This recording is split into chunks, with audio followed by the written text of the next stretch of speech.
Les Américains organisent un examen Hunter dans la vraie vie le 29 mars à Washington, D.C.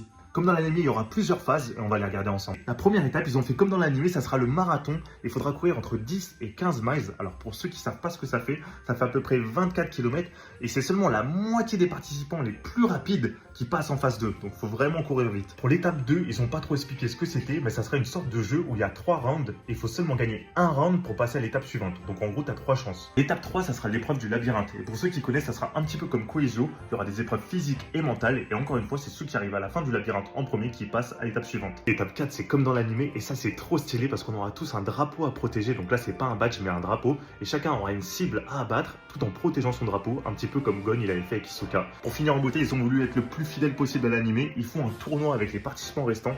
Donc là, je pense qu'on aura que 20 ou 10 grand maximum et ça sera du 1 contre 1 et ça sera pas des combats à proprement parler, mais apparemment, il faudra se pousser d'une plateforme et c'est celui qui reste